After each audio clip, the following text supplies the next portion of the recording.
So ito yung listahan natin, reseta. Wala pa yung isa Giorno, utang na lang. 12 months to pay. So ito, hirap pag walang fender. Wala tapalodo. Maliligo ka sa putik. Papabuild po ako ng Giorno. Ito nga po pala yung pamalengke ko. And Yun. Ay, maganda na. medyo mabagal yung Maganda na. rebound natin. Yan, umagal lang. Ayun, may nagpapadimok ng puso doon sa gilid, oh. Ito naman makakatingin ng ating unboxing para sa ating sniper build. So, check natin kung ano yung mga dumating na pyesa. Balot na balot. So, ano kaya itong box na to? Napakalaki. Bakit kaya napakalaki ng box na to? Ano kaya ang laman? Nakaka-excite sa mga ganitong unboxing eh. Para kang batang nakatanggap ng regalo na laruan. Yun. Ang laki. At sa loob ng box, meron pang box. Ayun o, yung pangalan. Hang Debo. Yun. So, ito po yung laman ng ating plastic. At ang laman pala ay Yamaha Genuine Fairings. So, ang maganda po dito ay pang modelo na sniper to. Ito yung pang sniper ABS. Ito nyo, meron na siyang ano rito. May parang wings na rito para matampok siya dito. In the future po, i-convert natin yung sniper natin into ABS variant na yung fairings niya. Tsaka ang ganda talaga ng para siyang yung pearl white. Kasi kasama na rin yung decals. So ito po, hindi ko ito binili, kundi niregalo po sa atin to ng mabait nating kaibigan. And hindi pa naman natin siya agad-agad gagamitin, tatago muna natin siya kasi yung sniper natin currently ay pang racetrack natin. Ayan. So siguro after na natin mag-racetrack, kapag tatago na natin siya at i-display, tsaka natin ito gagamitin kasi sayang naman, di ba? So ito kasi ay medyo pricey din kasi to, itong original fairings. So isang set na siya, kasama na yun pang-convert sa kanya para maging isang ABS. Ito rin yung kanyang yung parang may sungay yung nasa side niya. So ito rin yung sa ulo niya, yung parang Batman, no. So, salamat po, boss. Salamat sa mapa natin yung boss natin na nagregalo sa atin ito. And wait, there's more. Ito talaga yung in-order natin sa kanya. Patignan natin kung ano talaga to. So, sa mga sumusubaybay po sa ating sniper build, pasensya na at natagalan tayo kasi hindi biro ang mag-build. So, kailangan kumpletuhin mo yung mga pyesa, tsaka hindi naman basta-basta ang pagbili ng pyesa. Siyempre, pinag-iisipan yan para maganda yung kalabasan ng build. At siyempre, yung ginagastos dyan, di rin biro. Kaya kailangan sureball tayo sa mga bibili natin pyesa. Yung din ang packaging. Ito ay X1R na rear suspension. Ito naman, shoutout kay Lance Paint 13. Siya yung isa sa mga distributor ng X1R suspension. So nakita ko ito kay Trupa. Ito yung gamit ni Trupa dati sa isa niyang sniper. So maganda dito kasi is fully adjustable siya, tapos meron siyang reserva dito, soft hard adjustment. Tsaka dito ito yung parang rebound niya, ito yung compression. Tapos dito naman yung na-adjust yung preload. So maganda. Fully adjustable na tayo ngayon. Siyempre, kaya tayo nahihirapan din sa paggamit sa sniper natin kasi nga naka-stock suspension pa siya. And ito naman yung spanner pang-adjust ng preload. Tapos ito naman yung bracket para dito. Diba? Pogi. Sa pinili ko, gold. Para pag nakasabit siyang ganyan, kitang-kita. Kasi ang color na available ng time na yun is red and gold. So, pinili natin is gold na lang. Tapos black spring. Ito, may kasama siyang warranty card. So, subukan natin. Sana maganda. And, syempre, i-update ko kayo kung maganda ba talaga ang suspension na to. And, syempre, meron tayong rear suspension. Kumuha naman tayo ng front suspension naman. And, ito yung pinakabago ng G-Ren. Kita nyo naman, napaka-premium. Ganda pa nung inner tube, titanium. Ang maganda rito, syempre, preload adjustable. And meron na siyang kasamang T-post. So, kailangan kasi magpalit din ng T-post kasi oversized na yung kanyang inner tube. So, pag malaki yung inner tube, mataba, that means mas maganda yung handling. Mas less yung flexing ng front forks. Kaya kailangan ng T-post na malaki din dito sa kanyang clamp. And dito naman, ang G-Ren na ang sniper. Guys, sniper 150 CNC bracket caliper. Yun. So, napili natin blue kasi ito yung available blue. Blue or black. So, pinili ko na lang blue. Kasi pag black, medyo kakulay niya rin yung stock. And then, ito naman yung bracket. Para sa 300mm na rotor. So, saktong-sakto na to sa rotor natin. So, ganito siguro mangyayari dyan. Pinilagay na ganyan. Ayan. Nagsama na rin siyang banjo bolt. So, ito yung para sa daanan ng brake fluid. Kukonek siguro siya dito. And syempre, magsama na rin mga bolts. matabang bolts. So, ayan, naka-excite. So, abangan nyo pala mga katingin ha, bukod dito sa mga pyesa na to, meron pa tayo mga in-order na pyesa. So, kumpletuhin na natin yung braking system tsaka suspension. So, ito na ngayon na itsura ng ating mga small bikes. Actually, may nasamang isang big bike, yung ZX Explorer natin. Tapos, ito na lang yung matitira natin. Pero yung Giorno kasi natin, pupuntahan natin ngayon sa Moditech Hub. And ito, yung sniper natin, di ko lang kung aandar pa. So ito nga pala yung binibuild natin, si Carding. So kung maalala nyo yung binibuild natin na Cardinals Racing Setup. Yan. So kakantayin natin sa mga parts, inabot na tayo ng isang taon. So nag-anniversary na si Carding, hindi pa tapos. Kaya ang ginawa ko, bumili na ako ng mga parts para sa kanya. Papabuild natin siya ngayon kay Moditech Hub sa Caloocan. Para yung mga kulang sa parts, ilalagay na natin sa kanya. Gaya ng suspension, braking system, and paandarin muna natin. So, di ko alam kung andar to kasi ilang months hindi na paandar to, mga 4 months. Yun, may power pa. Tayo pang gas. 3.5 auto pa lang. Kaya natin ko i-start. Lagot. Naka-kill switch pala. Kaya mo start. Try natin ko i-start. Yun. Ang ganda ng battery. Original eh. Buhay pa rin. So, labas lang natin.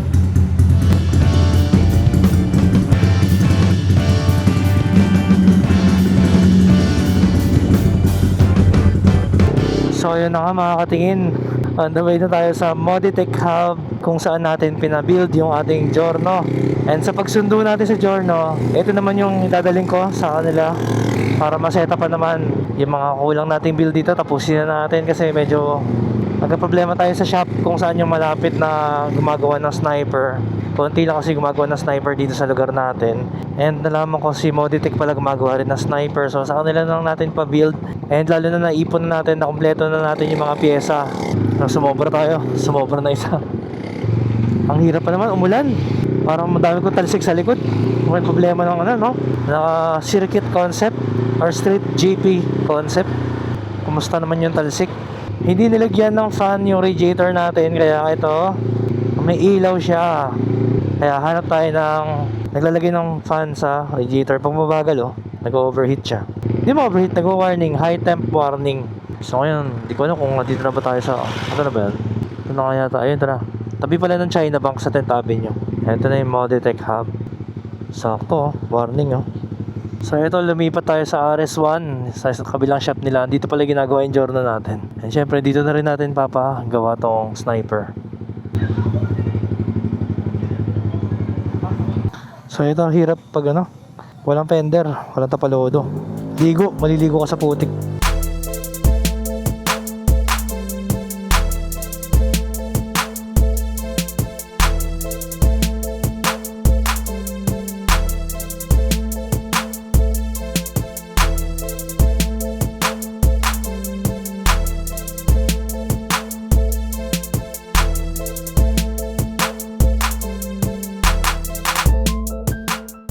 Hi, I'm Oliver Patrick Marasigan. Mga ginawa natin dito kay Carding, nag-install tayo ng braking system, RCB S1FL. Tapos nag-install din tayo ng brake caliper, G-Ren na 2-pot, tapos RCB nose. Nag-install din po tayo ng G-Ren na front shock with T-post. Tapos sa likod po, install din tayo ng X1R na fully adjustable na suspension. Para preparation sa upcoming na track day this weekend. Tapos konting tabas lang saka para sure na hindi sasabit. Universal na radiator fan. Pwede rin po siya sa big bike. Fan ang nilagay natin, mas malakas ba yun sa stock? Mas malakas po. So, alos 2 beses po yung sa performance. Tapos parang pag nag-activate yung fan, saglit lang, mamamatay na agad. Parang times 2 yung lakas ng RPM niya para sa stock na fan.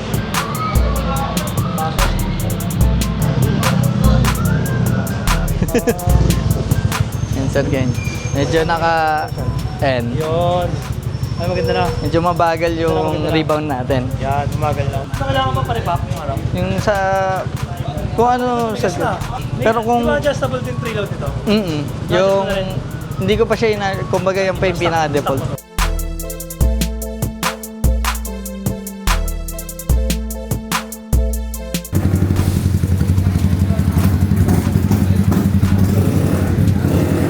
Hello po, my name is Francis Leo de Castillo from Isabela. Dito po tayo ngayon sa RS1 Moto District. Papabuild po ako ng Giorno and ito nga po pala yung pamalengke ko.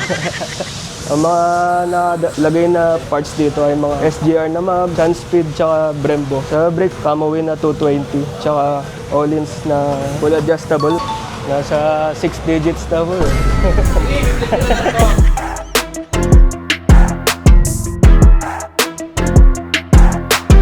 Kasama natin yung tropa natin si Butch. Paul, kamusta? So, paano mo naman dito sa RS1? Sa'yo din, napanood ko sa'yo. So, ano mga papagawa mo ngayon dito? Nagpakabit ako nung SGR na mags, kulay black. Öhlins na rear shock. Grabe, pang diinan talaga to. Yung hand grip, anong brand nito? Daytona, Tapos na ano rin to? 160 na 160 na rin. ah, Lahat ng nilagay, puro Honda. Honda, stock ng PCX 160. Ang Parang dumi. hindi pa siya na-remap, di pa. Hindi pa. Yun na lang kulang. So, balitaan natin. Pag-grade tayo. Ah, Pag-grade kami, tingin, top speed test. Ano top speed ng Giorno? Okay, thank you. thank you. So, ito yung listahan natin. Reseta. Mahaba-haba. Ano pa lang yan? Kay sniper pa lang. Okay, biyaran ko na para okay na tayo. Yung wala pa yung isa. Sa Giorno, utang na lang. 12 months to pay.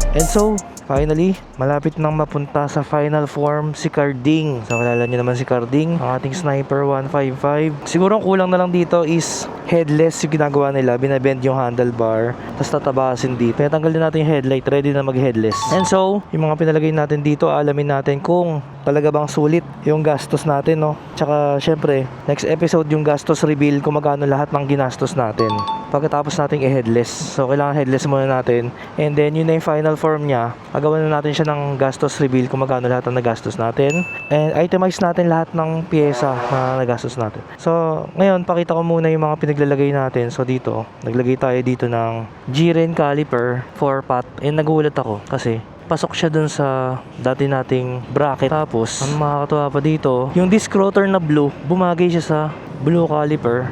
Tapos blue din yung nilagay nating G-Ren front suspension adjustable preload na may kasamang T-post.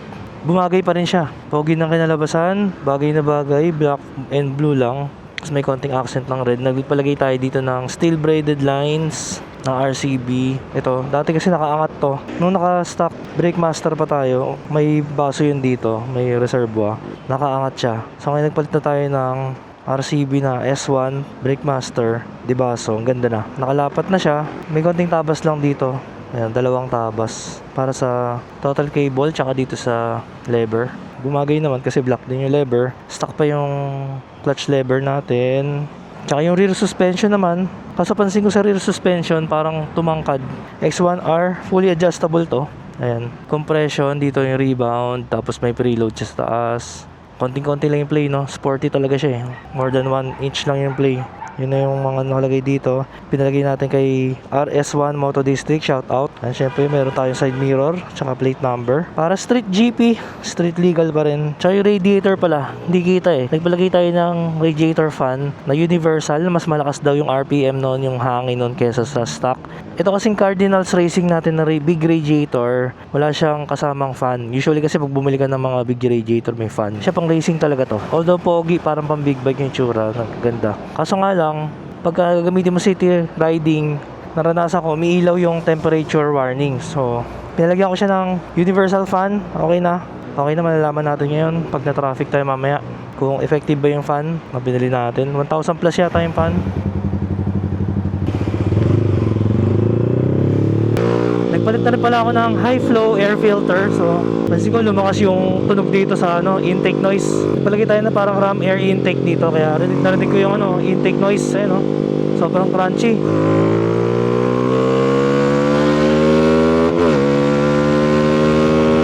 Mas responsive oh. Ganda. So, una-una ko napansin yung play ng suspension niya. Maganda na ngayon, meron ng suspension travel. Nagpe-play na yung harapan. Dati kasi sobrang lambot nung stock. Pag sakay ko pa lang, dapa na kagad siya. Sagad na kagad yung preload. So, konting-konti na lang yung play. Napakalambot nung stock suspension. Ginawa lang siya for comfort, pero not for aggressive riding. Ngayon naman, subukan natin yung brakes.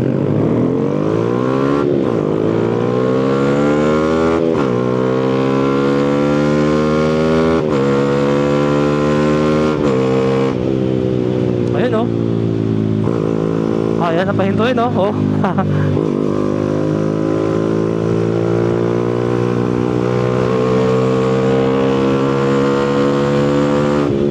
Ayan oh. Yun. Malakas na. Naramdam ko yung stopping power. Ayun oh. Hop. Oh. Yun. Confidence inspiring na yung preno niya. Masarap na ito yung long ride na. Ayun, may nagpapatibok na puso doon sa gilid oh. Although yung front suspension niya medyo malambot pa rin, parang kulang daw sa oil. So mas advisable na palagyan ng additional oil, ipa-repack. Yan. So in the future, papatulong natin to kay AB Moto Tuning. Fourth gear oh, mayroon parang sipa. How about fifth gear? Meron pa pala. Meron pa naman.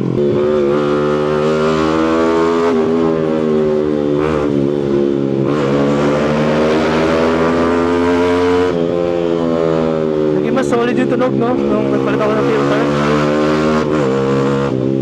Pero yun nga, para magamit natin to sa Carmona, kailangan natin magpalit ng mas tahimik kasi bawal na naka-open pipe.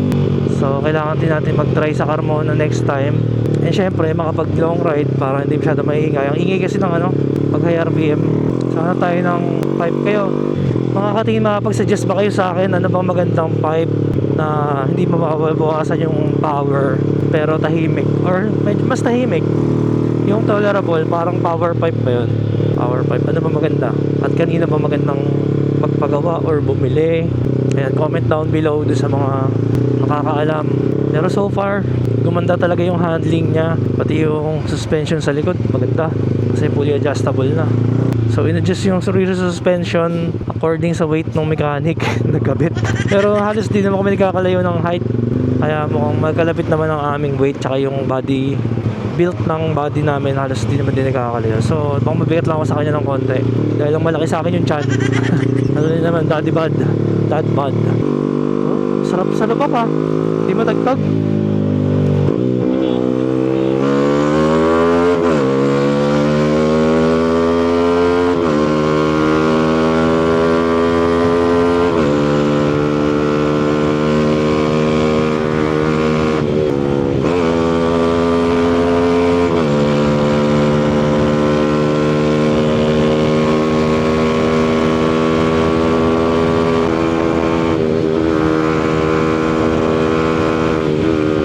Mas ganda na, malakas na siya para sa isang 155cc, no?